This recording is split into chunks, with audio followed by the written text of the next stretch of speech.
यहाँ हम third question देख रहे हैं और थर्ड क्वेश्चन में गिवन है consider the connection shown in figure, है ना।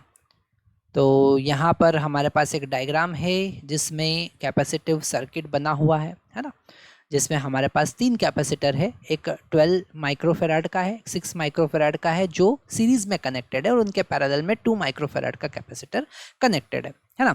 हमें फाइंड करना है, find the capacitance between A and B, A और बी के बीच में कैपेसिटेंस कितना है। तो ये दो जो 12 और 6 के हैं ये पैरेलल सीरीज में कनेक्टेड हैं, तो इनका जो सीरीज कॉम्बिनेशन बनेगा वो 1/C1 + 1/C2 is equal to 1/C और उसके अकॉर्डिंग हो जाएगा 6 × 12 डिवाइडेड बाय 6 + 12, है ना। तो जब हम इसे कैंसिल करेंगे तो 6 × 12 डिवाइडेड बाय ये होगा 18, तो ये 3 टाइम कैंसिल होगा और अल्टीमेट हमारे पास में आंसर आएगा 4 माइक्रोफेराड।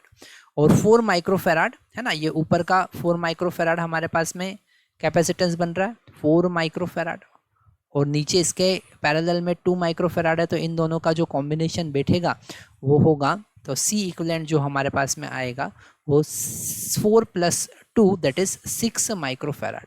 तो ए वाला पार्ट हमारे यहाँ पर सॉल्व हुआ। अगर वो पूछ रहे हैं कि C इक्विवेलेंट कितना है तो आप यहाँ पर C इक्विवेलेंट लिख सकते हैं 6 माइक्रोफेराड। ओके, अब हम बी वाला पार्ट देखते हैं। Taking the potential at B is equal to 0, है ना, क्योंकि बैटरी का नेगेटिव कनेक्टेड है तो बी का पोटेंशियल हमने 0 मान लिया है। हमको डी का पोटेंशियल निकालना है, तो ये जो हमने कैलकुलेट किया है इसे बिल्कुल आप ध्यान से समझ लीजिए। अभी हम इसको इरेज कर रहे हैं, ठीक है। तो हमने यहाँ पर ये कैंसिल कर दिया है। अब यहाँ पर डी का पोटेंशियल वो पूछ रहे हैं, मतलब 6 माइक्रोफेराड पर कितना पोटेंशियल है वो पूछ रहे हैं, है ना। ये 6 माइक्रोफेराड पर जितना भी पोटेंशियल होगा, इसके अक्रॉस जितना पोटेंशियल होगा वही हमारा आंसर है और वही हमको फाइंड करना है, ठीक है। तो 24 वोल्ट जो है वो 12 और 6 के अक्रॉस डिस्ट्रीब्यूट हुआ है ना, उसी का पार्ट यहाँ पर 6 माइक्रोफेराड के अक्रॉस होगा। तो हम यहाँ पर पोटेंशियल डिवीज़न रूल लगा सकते हैं। जो पोटेंशियल होता है वो कैपेसिटर के इन्वर्सली प्रोपोर्शनल होता है ना। तो हम बी वाला पार्ट यहाँ पर सॉल्व कर रहे हैं। थोड़ा सा एक कॉन्सेप्ट आपको समझना पड़ेगा। अगर डायरेक्टली आपको V2 फाइंड करना है, V2 का मतलब इसके अक्रॉस का पोटेंशियल, है ना।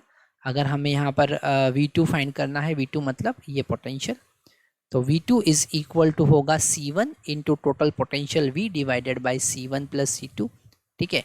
अब C1 का वैल्यू तो 12 है, V का वैल्यू 24 है और C1 C2 मतलब 12 +